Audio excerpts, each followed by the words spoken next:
So it had been a very busy Black Friday at the 7-Eleven. Now, we don't usually even do specific Black Friday deals. This was 2019, and we'd done that bring your own cup deal the year before, and plenty of people had arrived with cups for infinite refills this year too, and we had to explain our store wasn't doing that promotion this year.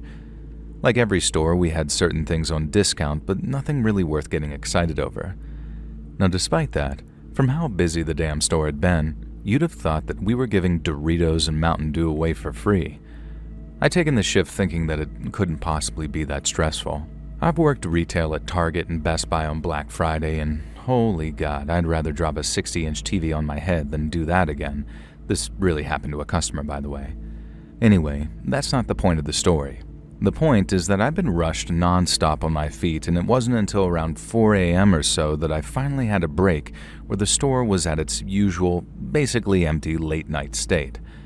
And basically what I'm saying is that I was so busy, so rushed, that I have an excuse for failing to lock the back door when I'd taken out some of the cardboard earlier. I should have been more careful, but I wasn't expecting the store to be so busy with only me, Bugs, and January, this chick that I've been crushing on, managing the store. And so yeah, I left the back door open, and you know when I said that the store was finally empty at 4 a.m. or so? Well, it wasn't. You see, a seemingly unhoused individual had snuck his way in through the back door and was camped out in the small storeroom, helping himself to as many non-perishable goods as he could fit in his damn face. And by the time my coworker January had stumbled across him after she went back there to restock the Cheetos, half the guy's face was blue from talkie dust. Now, she called me in immediately, and I rushed in to play hero. This guy had been hungry, but not for anything healthy. He'd been tucking into some Twinkies and jerky and Takis and so much junk food that it makes me sick just thinking about it. And my God, he had been necking so many warm cans of Red Bull and Monster Energy. He was a big guy, and he'd stripped off his winter coat and sweater, and at this point, he was just wearing shorts and a dirty white vest. Now, based on the little nest that he'd made for himself in the corner of the storage room, I think he'd been planning on actually bedding down for the night there. Now, I was a little taken aback, but all I could really say was, "Hey, buddy, you know you gotta pay for that." And the guy just looked up at me and blinked, and I swear to God, I could see the moment it dawned on him that this stuff wasn't just free, and he was going to be responsible for the cost. Now, I felt a little bad for him because he clearly seemed to be homeless and very destitute and probably on drugs, even if he was colossally fat and eating junk food, but I still hated to be the one to tell this guy, who was obviously down on his luck, that he was liable for pretty much hundreds of dollars worth of snacks. However, then he stands up, and that talkie dust was flying everywhere, and he points this big chubby finger at me and says, "And how the hell do you expect me to explain this to my wife?" Now, once again, I'm a bit taken back. The dude's walked in and just sort of helped himself to our stock, and now I'm being angrily asked how he's going to tell his wife. I don't know, man. Maybe you shouldn't have eaten our snacks in the first place, I thought. And that's kind of what I say, only in a more tactful way, and then he starts screaming at me that if I hadn't wanted him to eat the chips, I shouldn't have left the door open as an invitation. I guess he kind of had a point. I shouldn't have left the back door open, but if you see someone's house is open, you just don't go in and start eating their food, do you? And I said this to him, and he thought about this for a moment like the answer might have even been yes. And then this guy says, "You're not calling the cops, and you're not calling my wife." So I say, "Okay, we can avoid all that if you can pay for all the items you've eaten, and then we can just sort of make things work." Unfortunately, this guy said that this wasn't going to work for him. He needed to find a solution where the cops and his wife wouldn't get involved, but he wouldn't be stuck with the bill. I asked him what he proposed, and he gave a few ideas. One, we made them the winner of our Black Friday sweepstakes, which is not a thing. Two, I go halves with him and pay for half the food, and then he could just about manage the rest. Obviously no. And then his final offer was that he would pay for all the food he'd eaten as long as January would do a full striptease for him first. Having the crush that I did on Jan and not being able to hold back on white knighting, I told the dude exactly where he could shove his talkies before instructing Jan to call the cops and let our other coworker Bugs know what was going on. Jan gave me this look that made me think that my white knighting may have gone down well, so I was feeling pretty cool in that moment when I faced down Mr. Talkie Man. Now, I figured that we'd have an argument for a while until the cops showed up or Bugs came to see what was going on. Instead, all 300-plus pounds of Talkie Man came barreling at me with a speed I would never have expected from a man of his size. It was like Big the Cat had fused with Sonic and gotten all 7 Chaos Emeralds. And congrats if you're autistic enough to get that joke. No, I'm not a small guy, but I'm not big either. I'm pretty average in every way, wink wink. Now anyway, distraction aside, I'm not big or tough enough to take the full brunt of being slammed into by this Talkie Man's considerable bulk. His hefty stomach bounced me to one side, and I just went tumbling into a pile of Charmin's toilet paper. It could have been worse, I suppose. So then Talkie Man bursts out of the door of the storeroom with me scrambling after him. I hear Jan screaming something, and then this huge crash that sounded like the sound of a body slamming head first into a now locked back door. It sounded like that because that's exactly what it was. This guy had tried to flee the way he'd come, but he didn't count on the fact that Bugs had locked the back door while Jan was calling the cops, and so Talkie Man had charged head first into what he believed to be an open door, only to be sent flying backwards into a choke slam by the most jacked, roided biker of a coworker that I'd ever had the pleasure to work with. Now, I have no idea why we called him Bugs, but he was an absolutely huge, muscular guy who was able to choke slam this homeless dude to the ground and then pin him in place until the cops arrived. The 3 of us got into a bit of trouble for leaving the back door unlocked, but there was no camera footage showing who had failed to lock the back door, and we all agreed to keep that bit of information to ourselves, so the worst we had to deal with was just some lecture from the area manager about mindfulness and safety.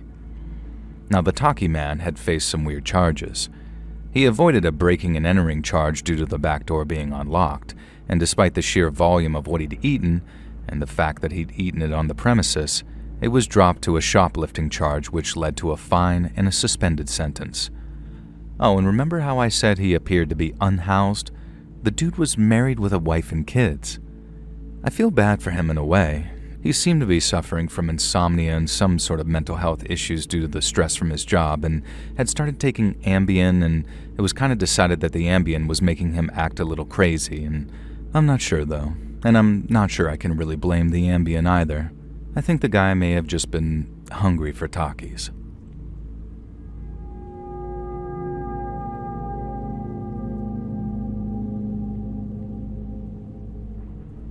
I never used to work Black Friday, I flat out refused. And so as a compromise, each year I agreed to stay late with one other colleague and prepare for Black Friday. It wasn't such a big deal back then. We'd just run a big sale on the Friday and that was it. You know how Black Friday used to be. But it did mean setting up some nice displays the night before and making the store look presentable and exciting. Now, this was back when sales weren't run every 5 minutes, so they were actually quite a big deal if you were trying to save money. Now, remember when the January sales used to start after Christmas and offered some really great savings that you'd never find at any other point throughout the year? Black Friday was like that, but just a single day. So I refused to work Black Friday because I cannot deal with that many demanding customers, but I was happy to take charge of the lovely, quiet setup the night before. Now, as I recall, I was setting up a pyramid of VHS player boxes when I first heard the sound. It came from near the kitchen appliance section, and I knew that neither of my coworkers were around there because I could see them. And it sounded like a refrigerator door opening and closing, which was kind of eerie because there was no reason why any of them should ever be opened outside of a demo. In my infinite bravery, I decided to ignore it and move on to the next display, which was a set of discount stereo system components. Then one of my colleagues came over to me and asked if there was anyone else here, because they were sure that they'd seen a 4th staff member hanging around in the area where the camcorders and cameras were. I told them no, it was just us 3, but we'd go investigate. There was no sign of anyone, but one of the cameras was slightly misaligned as if it had been moved, and I decided to check the footage, and that's when I saw something odd. There was a few seconds of film that showed a guy with a very thick mustache and big, thick Coke bottle glasses staring into the camera, almost looking like he was in shock. And then quickly the footage ended. Unfortunately, the display model was not correctly set up for the time and date, so I wasn't able to see for sure exactly when the strange recording had been made. The answer was soon provided for us, though, when the storeroom door visibly creaked open in front of us and then just slammed shut. Now, there was no way that this was me or any of my colleagues, and so the three of us ran to the storeroom and did the bravest thing we could, and we locked it from the outside and then looked in through the window. That same guy that we'd seen on the film was sitting in the corner of the stockroom, dressed in pajamas with a sleeping bag on the floor beside him. Obviously, in that moment, we called the cops. And it turns out that what had happened was the customer had hidden in the store at closing that night so that he could be able to be there bright and early when we opened for Black Friday by never having left the store in the first place. In many ways, it was all kinds of wholesome, other than the breaking and entering. However, things took a darker turn when the cops searched through the guy's belongings, and they found a camcorder taken from the shelf, and I guess I hadn't noticed that it was missing at the time. And the footage they found on there was very disturbing, though. He must have filmed it within the previous few hours, and it included footage of both myself and my other female colleague on shift in compromising and very revealing positions from under the stalls. This creep must have been hiding in the bathroom waiting for us to enter, and having worked out how the camcorder worked, decided to give him some overnight entertainment to keep himself occupied while he waited for Black Friday. Naturally, we pressed every charge in the book, and he faced some pretty hefty consequences. Now, I was less impressed at the footage having been played back in court, but it was worth it just to send this complete creeper down for a decent amount of time. Now, I'm sure he's long since released by now because this was quite a while ago, but I hope I never have to encounter that creepo weirdo Black Friday pervert again, if he's even still alive. And maybe it makes me a bad person, but I kinda hope he isn't.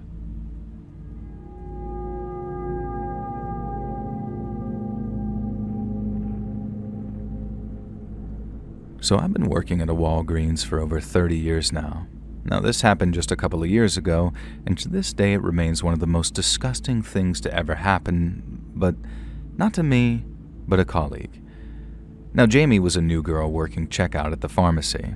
I'm a pharmacist, so I sign off and dispense prescriptions, but Jamie sold over-the-counter medication and would hand out prepared prescriptions over to the customer, etc. And so checkout staff at the pharmacy have a small degree of medical training, but nothing really major. If a customer needs proper medical advice, they'll be sent over to me or one of my colleagues, and if we can't help, we'll advise them to seek medical attention. Now, this one day, a middle-aged guy comes over to Jamie at her post. I'd seen him before, collecting prescriptions with his wife, and I was pretty sure that he had 2 daughters as well. This time, he was alone. He told Jamie that he was suffering from a rash on his upper thigh, and it was extremely aggravating. He told her that he'd taken some photos with his camera phone that just showed the rash and would be easier and less embarrassing than having to show his actual thigh. Jamie should have directed him to me, but being inexperienced, she agreed to take a look at the photo. But as it was, she deduced that the rash was caused by some kind of allergic reaction and to try an antihistamine cream which should help the rash go down. All was well for about a week, and then that rashy guy returned. He said that initially the cream had helped, but it stopped being effective, and he'd taken a new photo to show the current state of things.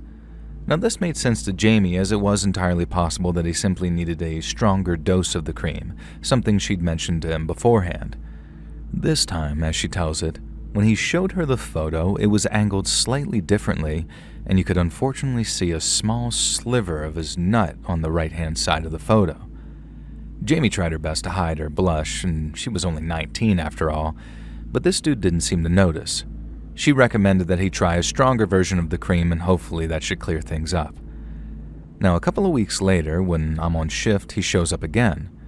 I notice him this time, and it sort of nags me in the back of my mind that he always happens to show up when Jamie's on shift, even though she worked very limited hours per week as a temporary job while studying some kind of biology at college. Now this time, when he shows her the photo, you can clearly see the majority of his left ball and a sliver of, well, you know what. Jamie, ever the professional, did not acknowledge this despite flushing very red. Now Mr. Rashman asked her if she was okay and even joked that his bare thigh was turning her on. Now I overheard this and made a note to talk to Jamie after he had left to let her know that she didn't have to deal with people like that. Now she eventually admitted to me that the photos had become increasingly revealing and she hadn't entirely known how to deal with that. At that moment I was furious. However, she explained to me that sometimes on iPhones, they don't show you the entire area of the photo, and it's possible to accidentally show slightly more around the outskirts than intended. I told her I thought that she was being extremely generous and to be super careful around this creep. Now, eventually, he turns up again, and shock and horror, his rash has returned. He tells Jamie that he's taken the photo as tastefully as possible, but he needs to show the full rash. And so, as you can expect, he whips out an entire picture of his wiener, with only a portion of his right ball hidden. Now, furthermore, the rash was the same size as it always has been, which, as Jamie then realized, was an almost perfect square. And she handled herself great. She said that she was extremely concerned about the customer's safety and that there was a severe risk of permanent loss of function, and she had to call the trained pharmacist right away. Now, this guy immediately started freaking out and said it wasn't a big deal and to not bother me, but Jamie called out saying that she had seen evidence of a potentially devastating injury and could I help. Now, this rash guy was torn between worrying about his harassment being outed and slightly believing that Jamie was telling the truth that he was about to maybe lose function of his yoo-hoo. And so I came straight out of the pharmacy and he refused to show me the photo. I asked him why he was comfortable showing Jamie but not me, and I'd seen it all before, and he started stumbling over his words and didn't have an answer for me. I half expected him to turn and leave and never christen our door again, but instead, he did something very unexpected. He grabbed a bottle of cough medicine and threw it hard against the counter, causing it to burst, and then he fled in the ensuing confusion. I'm not sure if he thought the cough medicine would function as some kind of kung fu smoke bomb or what, but clearly he'd forgotten that as a client of the pharmacy, we had his name and address, as well as all the details of his family. Now, we reported the whole incident to the cops, who said that they may not have been able to pursue any sort of harassment charges, as he could have claimed accidental reveal, but that by smashing the cough syrup, he implied intent with his behavior, which allowed us to press charges for that and involved his wife finding out about everything. Clearly, he just wanted to intimidate a young pharmacy worker, and instead he ended up on the offenders registry. Probably not the outcome he was hoping for.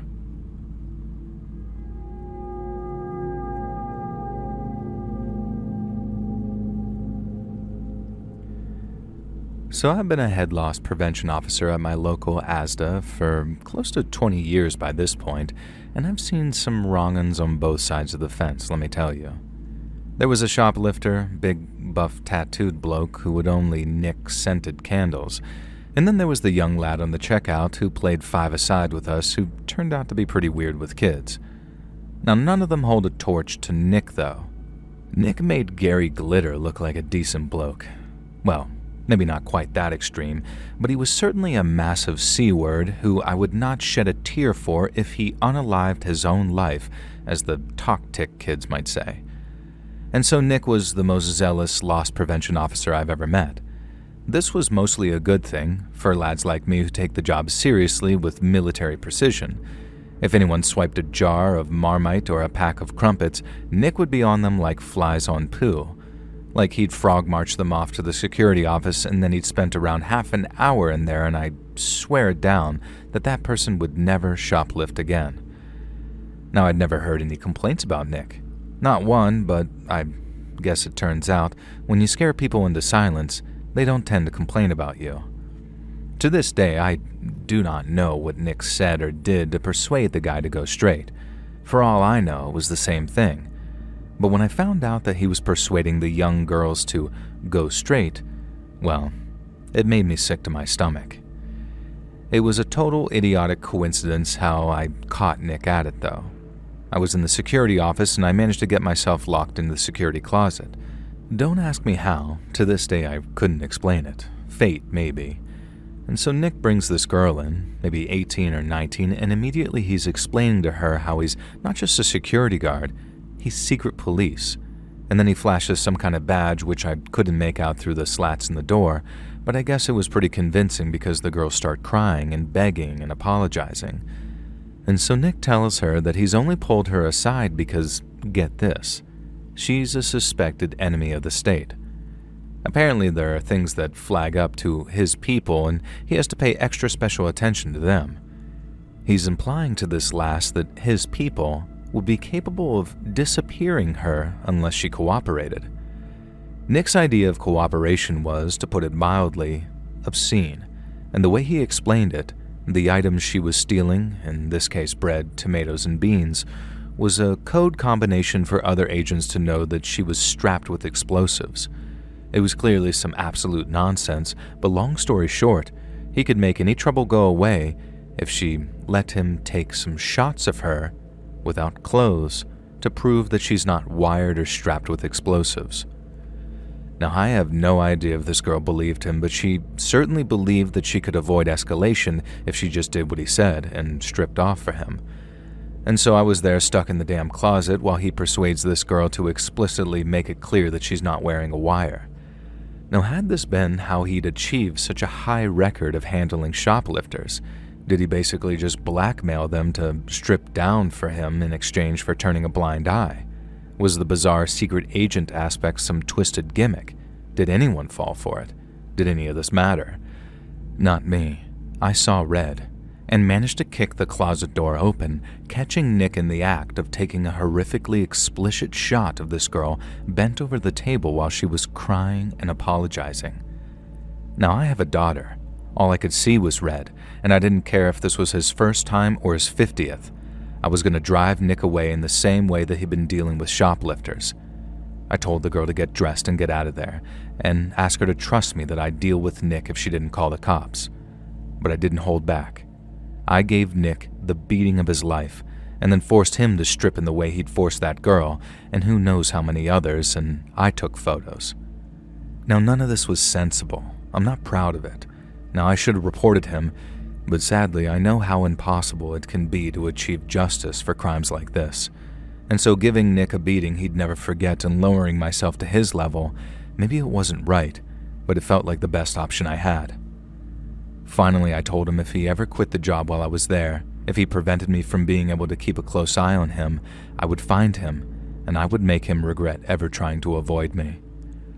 I told him I had him by the short and curlies, and I'd never be letting go. And if I ever found out that he'd been up to his old tricks, his life would not be worth living. I guess men like him are cowards, because he believed me, and to this day I still work with him. Maybe I should have reported him, but I have no idea who his victims were, no idea if they'd play ball, and I figured that it would be better that I kept an iron vice grip on his.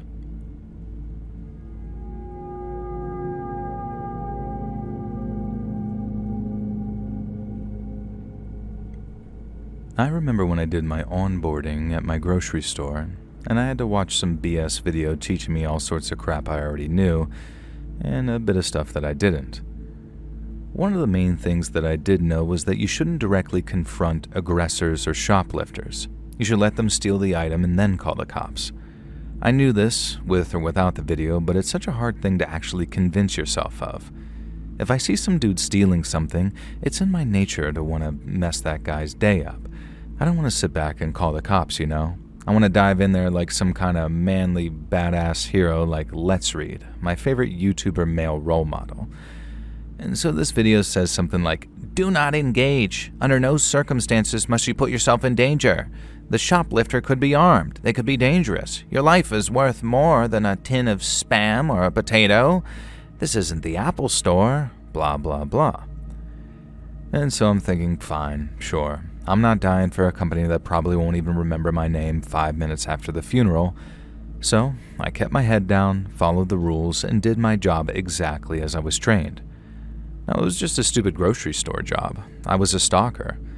We all got by via doing our jobs and really nothing else anyways, and it's how you survive a minimum wage job in the first place. But then came in a guy named Doc. He wasn't a doctor. I don't think he even had a PhD. He was just one of those guys who liked calling himself Doc because I guess his real name was Walter, something that didn't sound very cool. And so Doc watched the training videos, and he came back saying to us something like, "No way am I letting people steal from right under my nose." Now we respond, "Oh, sure thing, Doc, old pal. Wait till you're up against a 6'5" biker stealing a can of beans. Who needs the money?" "Should just get a job like the rest of us," Doc said, as if he hadn't gotten the job because his uncle was the assistant manager. Now from then on, Doc was on the lookout for shoplifters. He was determined to catch one in the act just so he could prove himself and take down one of the bad guys. Now weeks had passed and then months, and Doc was stuck as a shelf stalker just like myself. The handful of shoplifters had been handled by the security guards, and Doc was itching to spot a baddie who could be his little nemesis. Now eventually, that nemesis showed up. She was a very old grandmother-looking character, later discovered to be in her 80s, and she walked around with a stick, browsing the shelves and examining the items. Occasionally, she put some old person food in her basket. But then, while Doc and I were watching her, this old lady slipped a small can of sardines into her purse. And that was it. She'd stolen something, and Doc was ready. This was the moment that he'd been gearing for. Now, I tried to tell him that you have to wait for them to leave the store to prove intent to steal, and I tried to tell him that there were really good reasons to wait and call the police. But Doc just scoffed at me and said, "You don't mess with Doc," and approached this old lady. Now, Doc was not the most tactful guy. He went straight in and said something like, "I saw you steal that can of sardines. I think it's best that you accompany me to the security office." As if this junior stalker even had the ability to handle shoplifters. No, the old woman just sort of looked at him, almost with pity, and she reached into her purse, and I was hoping that she'd just remove the sardines and pretend it had been a mistake and everyone could move on. But no. What she pulled out next was a goddamn butcher's knife. I don't remember exactly what she yelled, but it was something like, "You'll never take us alive, officers." And then, with a strength entirely unexpected from a frail old lady, she plunges this butcher's knife straight into Doc's chest, right by his heart. And the next thing I hear is the old lady murmuring something before running faster than I would have possibly ever expected her to, towards the exit and disappearing off into the parking lot. I don't think any of us ever spared the old lady any more thought at that moment. We were all tending to Doc and putting pressure on that wound around the knife and calling the paramedics, calling the cops. Now, long story short, Doc survived, but barely. The blade nicked his heart, and if it had been any further to the left, he would have been done for. And believe it or not, this old lady got away scot-free. Security footage seemed to suggest that maybe she was someone dressed like that. Honestly, looking back, it was all utterly bizarre. Now, it certainly taught Doc the reason why we were told not to engage with shoplifters. You never know when the old lady stealing sardines might be a knife-wielding maniac who nearly ends your life.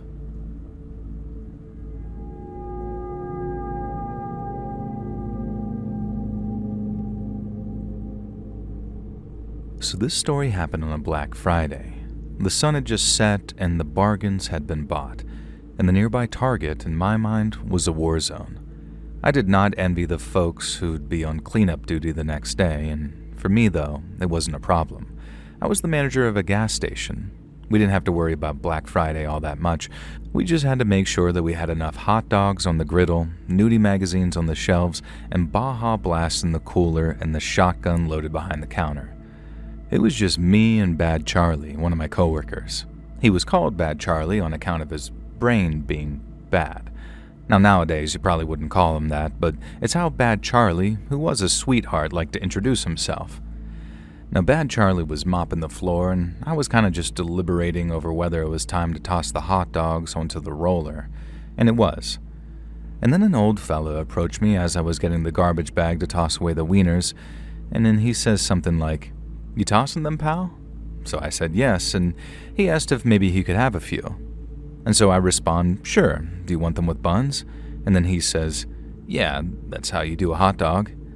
Now, it was a bit sassy for my taste, but whatever, so I just let him take a few hot dogs, direct him to the condiment station, and then go back to doing some admin on the old Windows ME computer that we had back then. You might remember it. Now, around 10 minutes later, Bad Charlie comes up to me and kind of tugs my sleeve, saying, "Hey, we got a problem." And there's always some problem with Charlie. Usually he saw an adorable mouse and wants to make sure it doesn't get hurt or some nonsense like that. But this time, he had a point. The old guy had made his hot dogs, but created an absolute apocalypse of sauce over at that condiment station. It looked like someone had exploded over there. And considering Bad Charlie had just spent half an hour cleaning up the condiment station, he was a little upset. And so was I, considering that the hot dogs had been a freebie for this old idiot. Now, I assumed that he'd made his mess and long since gone, but it turned out that he was still there, and in fact was storming up to the counter, one hot dog in each hand. "These doggies be some steaming pile of overcooked shiznay," the old man drawled up. And I'm thinking, well, yeah, they were old hot dogs that I was about to throw out, and he asked if he could have them for free. And Bad Charlie was asking me about what he was talking about, and I didn't really care to explain to him. I just told the old guy that if he wasn't happy with his dogs, then he's welcome to provide me with his receipt, and I'll get right on that refund. "Refuse this," he yells, hurling the hot dogs at me. Now, one misses, splattering the "Hang in there" poster in the back, which is a zombie dangling from a noose, and the other dog hits me square in the face, sending the condiments dripping down my cheeks and the wiener landing at my feet. Now, I'm too shook and kind of amused to really react, but Bad Charlie is not. He grabs the old man by the shirt and starts yelling how that ain't very nice and you shouldn't look a gift horse in the mouth. Now, before any drama can unfold, the front door bursts open and some woman rushes in holding an expensive-looking MP3 player in its box. Now, she's yelling that she needs help because she bought the last cheap iPod at the Black Friday sale, and now there are customers after her, and could she please hide out there until they go away? Now, normally I would say yes, but the angry hot dog guy is still present, so I don't really want to seal the gas station with this dude inside, and so Charlie seems to have an idea. He grabs the old man, drags him to the front door, and throws him outside, and then yells something like, "This guy's stolen the lady's iPod, someone help her." Now, immediately, about 5 or 6 people come running from the direction of that target towards the old hot dog dude. Now, he has no choice but to flee as Charlie locks the door, and we stand and watch as the angry customers chase that dude off, without the iPod, off into the darkness. I go and clean up, while Charlie explains the situation to the lady with the iPod. She's extremely grateful and explains that she genuinely believed that the other customers intended to do her serious harm if we hadn't directed them away. Part of me felt bad that we'd endangered the old dude with the hot dog, but the part that still had sauce dripping down my face didn't feel too guilty, and that he'd have to outrun an angry mob. It just goes to show that sometimes charity will get you nowhere, and simply achieving good luck will be enough to make people want to hurt you. On the plus side, Bad Charlie had an opportunity to feel like a hero, so things could have been a lot worse. All in all, not the worst Black Friday I've had, but that's a story for another time.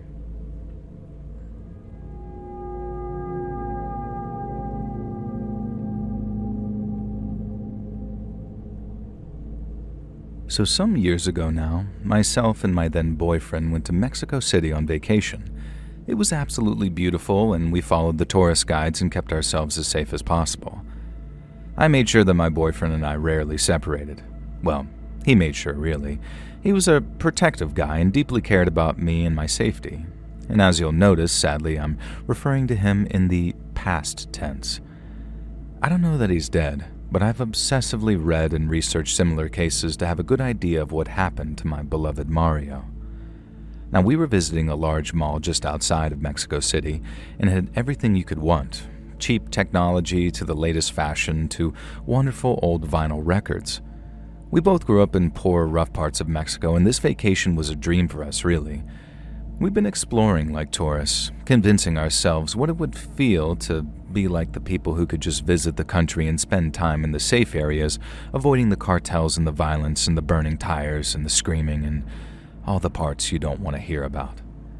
Now, visiting rich parts of Mexico City was kind of like our Disneyland. Now, the night before, our tour guide had taken us to the Capelitas out in the wilderness. He said it was little known by tourists, but because we were locals, he was happy to take us to visit. It was a shrine to Santa Muerta. It used to be common to find public ofrendas that locals would come to and pray, and there would be tributes to Our Lady of Guadalupe, Santa Maria or St. Jude, Santo Juan Diego, etc., and many classic saints, but in recent years, worship and tribute to Santa Muerta has flourished throughout Mexico. We are a people living in the shadow of death, and why should we not turn to Lady Death herself to hear our prayers? Death is invited upon us all, Dios mediante, and should not the Madre de Muerta receive her tribute? Will death not smile upon us if we kiss her feet and pray for bliss in the inevitable? And that is what many believe, anyway. Many others believe that the cartels have drenched our country in blood and forced Santa Muerta into the spotlight. I don't know. I just know that myself and my dearest Mario followed our guide out into the desert that night, and we made our offerings in front of Santa Muerta.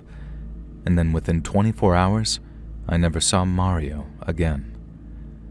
We were exploring the mall. We didn't have many pesos to throw around, just window shopping was fun and we would dream, looking at the latest fashion, trying on risque dresses for Mario's approval, checking out the latest iPhones and browsing the latest records. We felt like shiny, happy people like the song goes, and then Mario needed to go use the bathroom. It was the first time all day that we'd been intending to separate, and I wanted to browse the lingerie store and maybe buy something secret for him, so it seemed like the perfect time. I found myself caught up browsing the bras and panties and fascinated and kind of horrified at how expensive it was to buy a piece of fabric that barely covered anything, and in the end, I settled for a lacy nightgown that was tasteful but sexy, and the sales clerk rang it up and I went outside ready to greet Mario. But there was no sign of him. I walked around the mall, calling for him, looking for him, but to no avail, and I went to the bathroom.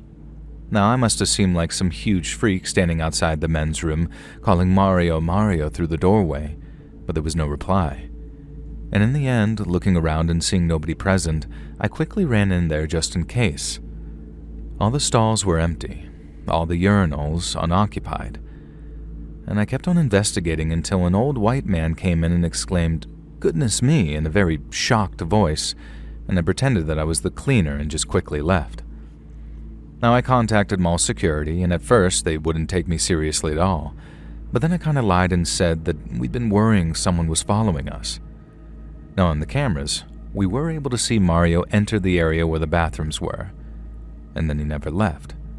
They checked the women's room in case he was in there somewhere, and of course he wasn't, and the only option that was left was that he'd left through the window, which was positioned in one of the many blind spots of the outdoor cameras, and then he left in a vehicle and was seemingly never seen again.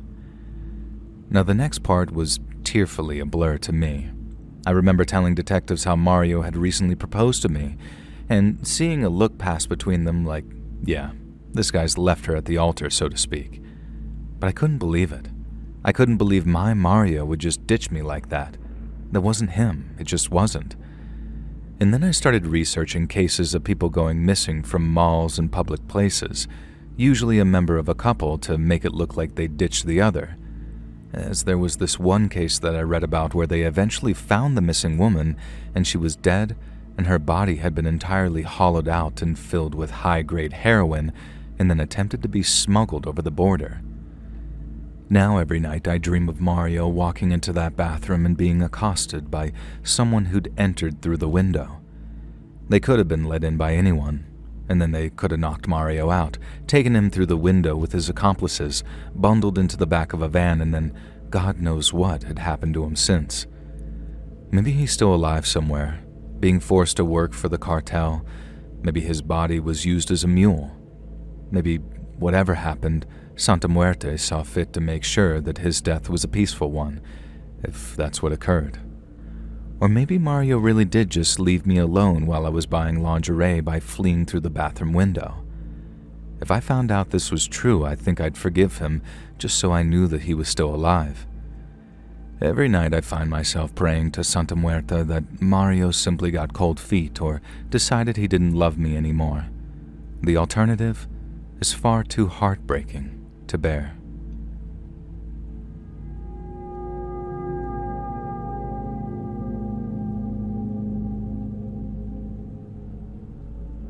So around 2015, I worked retail on Black Friday and agreed to be there from opening. Never, ever again, though. It was the scariest incident of my life, and that was before I was nearly killed by an old man wielding a pickleball racket. And so the day started like any other Black Friday sales day. That is to say, all the staff were lined up like riot police, waiting for the doors to open and the customers to burst in and start fighting like it was a mosh pit over their 40% discounted TVs, or whatever else these other people like to buy on Black Friday. I don't know, I'm not a retail worker. I'm a security guard. And so I was on the front lines here, as you understand, but I was the first line of defense against angry moms wanting cheap baby formula or gnashing grannies trying to get their grandson a cheap Nintendo Playbox or whatever, and then insisting that I'm hiding the imaginary product from her. And I could see the crowd was getting restless through the front doors. The poor outdoor security staff were working extra hard to prevent a stampede, or what we like to call a crush, which is basically a stampede of people who could literally crush you. And at one point I was sure that I saw the glass on the front door start to crack. Well, thankfully I imagined that. Now we were all there, braced like we were ready for a riot when the doors were about to open, and I'd never felt more nervous in my life. I've worked Black Friday since, but this was my first time, so I wasn't really sure what to expect. Now let me tell you, when you see the footage of those riots and the way people fight each other to get their little bargains, it's not an exaggeration. If anything, it underplays the severity of what it's like. The doors open, and a human ocean bursts into the store. Now, I won't name the big brand store that I work at, I don't want to get fired, but pick one of the stores with footage of people going nuts over cheap televisions and discounted sound systems, and it's one of them. Now, each type of person you can imagine came bursting in that store that morning. You had the angry grandmothers with the sharp elbows and even sharper tongues, and you had the Joe Rogan wannabes who wrestled their way to the toy section trying to get the cheapest Furby or whatever boy's toy was doing the rounds. And then there were the big ladies trying to get their cheap hair dryers, and then all the types of everyone who wanted to get their hands on discounted 4K TVs and UHD players. Now, you can't blame them. Some of the prices were obscene, and if I hadn't been at work, I might have been right there in the crowd fighting my way through for bargains like a rock'em sock'em robot or whatever. But alas, I was stuck corralling the crowd down the right aisles trying to keep soccer moms from sucker-punching deadbeat dads, and I'm pretty sure at one point I even saw some IRL streamer streaming the whole thing. Now, it was chaos, absolute chaos, just a royal rumble of retail that is far scarier when you're on the ground than any of the footage can possibly convey. But let me try, though. These are some of the things that just went down that day. 2 old men got in a fight over a bowling ball which involved one of them smashing the other's knee out with said bowling ball. In the kitchen aisle, an angry mother of 4 got in a fight over the last blender, so she used the show model to try and knock her rival unconscious. Now this backfired, causing her to twist her wrist and the rival to swipe that blender out from under her.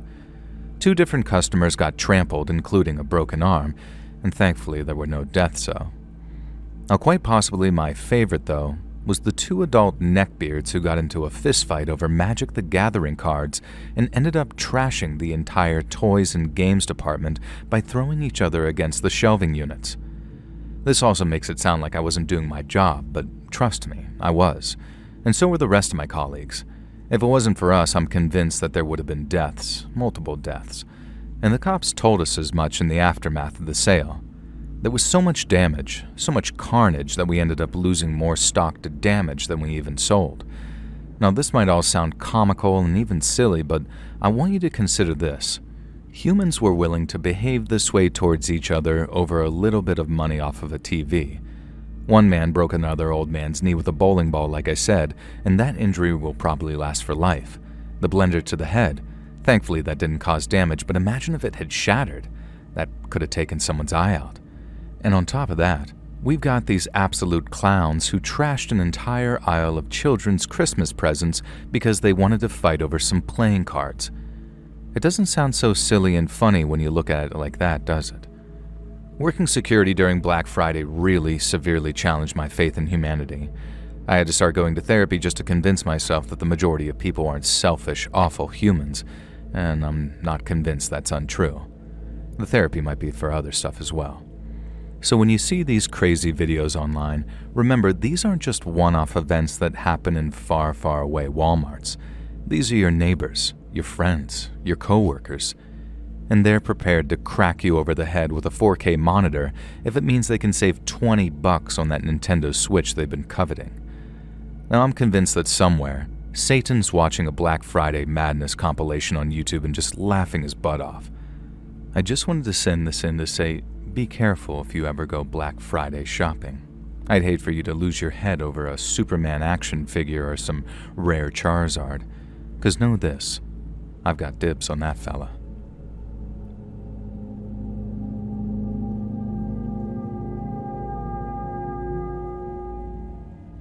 The grocery store at the end of my block closes at 11 p.m. If you go after 10 p.m., you'll be able to get some good deals on discount products. It's also usually dead quiet, so you don't have to deal with other customers. Just one or two late-night shoppers like me and staff trying to stock the shelves to get things done early. That night, things felt weird on the walk over. It's only a 5-minute walk, but I was certain that I was being followed. I looked around and, sure enough, at a distance, there seemed to be a guy in a pastel blue hoodie and white pants. He didn't seem threatening, he was just sort of walking at the exact same distance behind me the whole way. If I stopped, he seemed to find an excuse to stop as well. And so I go into the grocery store, and down the end of the aisle I saw the guy who I believe had been following me. But that was absolutely impossible, I thought, because he definitely hadn't passed me, and so I head down the aisle a little, keeping an eye on my guy, and eventually I realize it's not the same guy, but he seems to be dressed exactly the same. Now, I don't know how to prove it to you exactly, but it definitely wasn't a uniform or a coordinated gang outfit or anything like that. What kind of uniform consists of a baby blue hoodie and some white jogging pants? Now, I heard the front door of the grocery store open, and in walks a guy who's been following me previously. The first thing he does is come and stand right next to me, looking at the same food that I was, these sort of nacho kits, if I remember, and just sort of standing weirdly close to me. It felt threatening, but without any direct threats happening, if that really makes any sense. And so I edged down the aisle, and the guy stuck to me like glue. Meanwhile, I could see the other, identically dressed guy just sort of standing there watching the both of us, pretending to eye up some cheese. Now, after a while, I head into another aisle, and who do I see but a third guy, dressed exactly the same. Now, he was just sort of looking at some cereals the whole time. Now, these didn't look like they were uniforms, and they definitely didn't work at the store, but the weird thing was, they did not seem to make any acknowledgement that they knew each other either. The only thing I was certain of was that they were all watching me. Now, I'm just a guy around 5'10" and not exactly some pushover, so I wasn't as worried as I could have been, but I don't know how to describe it. I got this really sort of dark and wrong feeling from all of it, like the people who were surrounding me had some kind of darkness to them. Now, I'm not normally the kind of person who gets paranoid or attributes things to the supernatural, but I certainly don't think that these boys were actually demons, but they felt demonic, if that makes sense. Now, eventually the one who'd spend most of his time standing right next to me moved off to do some grocery shopping of his own. I go around to the final area near the checkouts, and I see a fourth, identically dressed guy walking towards the second guy that I'd seen. I expected them to greet each other, but instead, they showed absolutely no sign that they even knew each other, and in fact, one of them apologized for getting in the way of the other. And there also appeared to be some kind of slight dislike between the two, which I still can't really explain. I sort of hung back, like a coward, and waited until all 4 of them had finished their individual small grocery picks. Now 3 of them used the self-checkouts. One of them paid at the kiosk because he had also bought cigarettes and a lottery ticket. And they all left at different times, and aside from that brief interaction near the checkout, they'd never even interacted with each other, really. Now, before you guess that maybe they were siblings or quadruplets playing a joke, 2 of them were white and one of them was sort of a light-skinned black guy, and the 4th, I don't know what he was as far as race goes. Now, they certainly weren't related, and they seemed to be different heights. Now, they were the same age and wore the same strange baby blue hoodie and white jogging pants, and they all just sort of kept watching me, and I finally started to understand how those gang stalkers fall down that rabbit hole.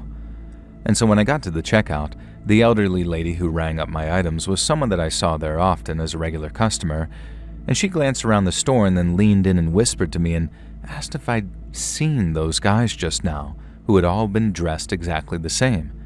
I said yeah, it was wild that there were 4 of them at one time, and she shook her head and said that in total there must have been 6 of these guys. 2 of them had left the store before I had arrived. And then she gave some speech about how she wasn't normally the superstitious type, but they gave her the heebie-jeebies. Now, I didn't blame her.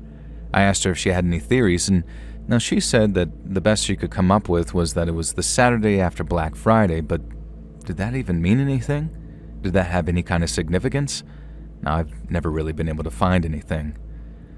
Now, the walk home was 5 minutes, but it felt like 5 hours. The checkout lady almost begged me to get an Uber home, but there was no way that I was paying for an Uber to drive around the corner, and I would have felt like an idiot. Now, I didn't see the guys on the walk home, and nor have I seen them again. I know it seems like an anticlimax, but it was by far the creepiest, weirdest things that's ever happened to me while out at the grocery store. Now, if anyone has any theories as to what was going on, that'd be great, but 2 of them watched me intently, one of them stuck to me like glue until he just suddenly didn't, and 2 of them ignored me entirely, and 2 of them had left before I even arrived, so one of them at least was interested in me. Why were they all dressed the same? Why did they have the same aura? Were they gang members who decided that I wasn't worth the hassle? What does everyone else really think? Because I may just be the only person out there who gets freaked out when someone's wearing a baby blue hoodie and some white sweatpants. Hey friends, thanks for listening. Click that notification bell to be alerted of all future narrations. I release new videos every Monday and Thursday at 9 p.m. EST, and there are super fun live streams every Sunday and Wednesday night. If you got a story, be sure to submit them over at my email, letsreadsubmissions@gmail.com, and you might even hear your story featured on the next video. And if you want to support me even more, grab early access to all future narrations and bonus content over on Patreon, or click that big join button to hear about the extra perks for members of the channel. And check out the Let's Read podcast, where you can hear all of these stories in big compilations located anywhere you listen to podcasts. I also have a true crime channel called Saturn Soul. All links in the description below. Thanks so much, friends, and I'll see you again soon.